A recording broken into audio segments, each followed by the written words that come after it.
You get symptoms, but the actual issue is not. The thyroid is a side effect of Epstein-Barr. The majority of the issues that happen when you have Hashimoto's is that you experience your liver becoming sluggish, your adrenals getting weaker, and your viral load goes up. So what can you do to support your thyroid is an excellent question. You should always be taking some iodine. That is one of the most important minerals for the thyroid. And you should be on, you said you take AW's top 12 supplements, which is great. If you're taking those top 12, it covers the core 7. Maybe you should add in some licorice and ashwagandha, because for thyroid issues, you need endocrine support, right? So ashwagandha and licorice both give you endocrine support. Gaia Herbs makes a thyroid support supplement, which you could add in as well. But you have to know that knocking back the viral load is the best thing you can do for your thyroid. Does this make sense to everyone? It's not like you have, say, a frozen shoulder, right? A frozen shoulder is a shingles attack in a particular nerve area and what have you, and that's a specific protocol for that. When you have thyroid issues, you have to deal with the underlying EBV. And that becomes the most important thing to deal with. Sometimes our thyroids can become extra weak, or they can become atrophied, or they can grow, or they can have enlargement on them, or nodules on them, or cysts on them. Those are times when our thyroids are more sick or diseased, if you will. But most of the time, with a basic Hashimoto's, it's not. And the most helpful thing you can do is to help with the overall viral protocol, but always take care of your adrenals.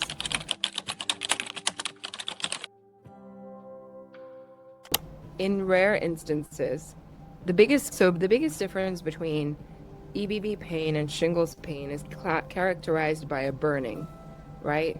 A burning, searing pain is usually from shingles. I say usually because I have a client who has a burning scalp, but her burning scalp is an EBV.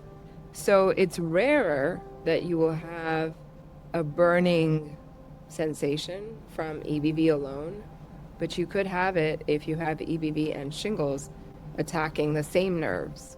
Now, for nerve pain, whether it's shingles or whether it's EBV, the treatment is similar.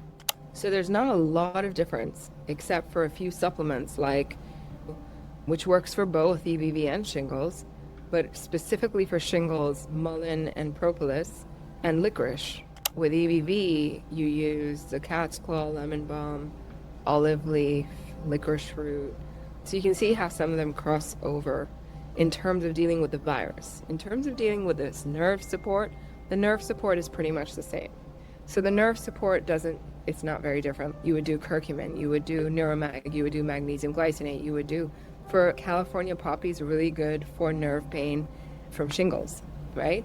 And if you have fibro pain, which is also a kind of nerve pain, it's a different nerves. If you have joint pain that's in the joints, that's inflammation of the actual joint, which starts to cause pain. So it's always pain will be from the inflammation of nerves. So for rheumatoid arthritis pain, it's a slightly different protocol, though all of them would still work, but you would do more nettle leaf, you would do more NAC, you would do more MSM, right?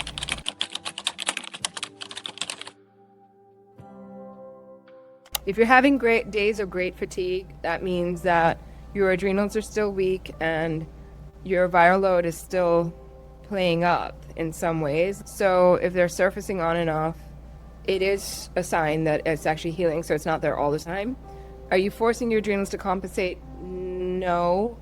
But what you need to do is to go on viral protocols, the top 12 of Anthony's, right? So zinc, B12, micro C, lysine, cat's claw, lemon balm, and his other 4, I do licorice root as well, but he has spirulina, curcumin, licorice, and then he actually has his top 8, right? So he has, that's it. So it's zinc, B12, micro C, lysine, cat's claw, lemon balm, spirulina, and curcumin, right? That's his top 8.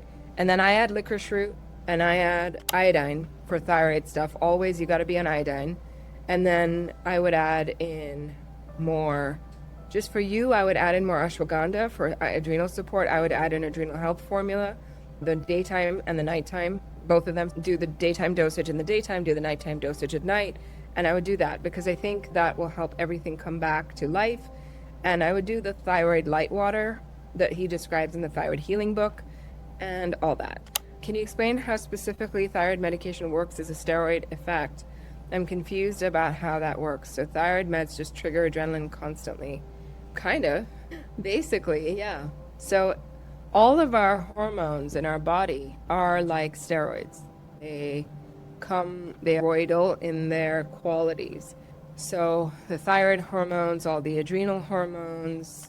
And so steroids feed Epstein-Barr. So that's another effect that they have.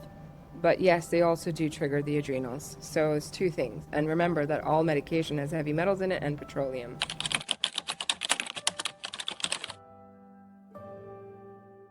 So everything to do with edema has to do with healing the liver. If you can do a 369, it will really help you.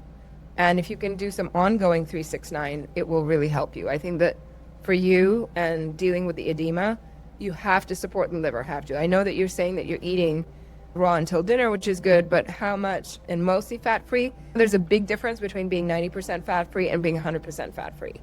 There's actually a huge difference. So if you can commit to being 100% fat-free, that will help you more than anything else that you could possibly do.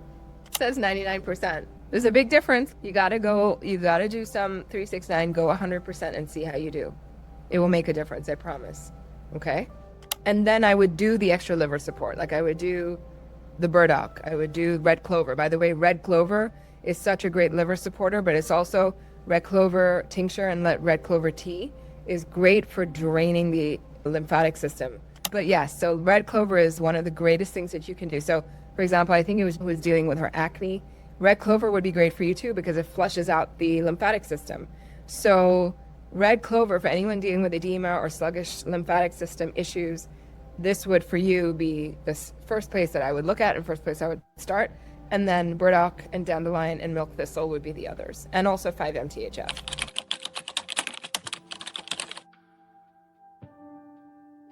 I think you're having a UTI flare. So that's a strep flare. So I would bring in a little bit more golden seal, mullein, lomatium. I would bring in extra asparagus juice and extra arugula and grapes, the colored grapes, not the green ones. They're really good for that. And I would bring in a probiotic. So I would deal with that there.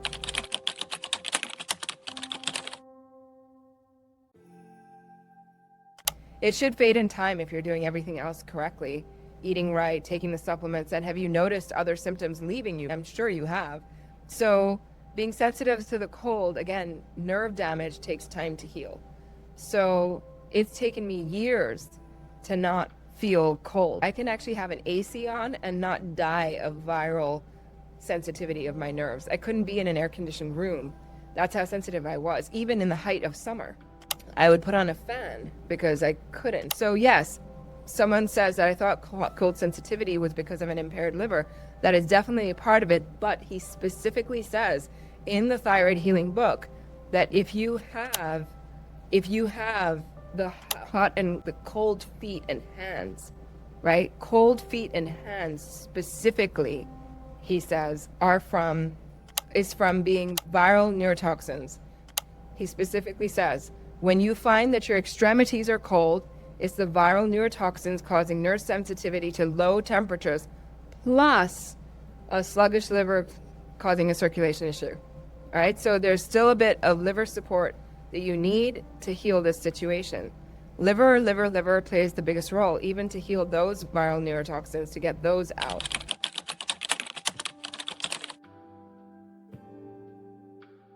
All right, so you're doing B12, lemon balm, cat's claw, licorice. So for your adrenals, you're taking the Gaia Adrenal Health Daily Support, 2 caps in the morning and the nightly restore, which is good. But I would bring in ashwagandha because I don't see that on your list unless I'm missing it. I would bring some ashwagandha and I would pulse your licorice at 6 weeks on, 1 week off. So you get as much licorice into you as possible. And if you're crashing with energy and blood sugar midday, then I would say that you need just extra time and rest. I don't know that you're resting enough. And I'm not sure how you're sleeping at night. So for sleeping at night, to do better sleep at night will help your daytime. So if my sense is you're not sleeping all that great at night, let me know in the chat box if you are or you aren't.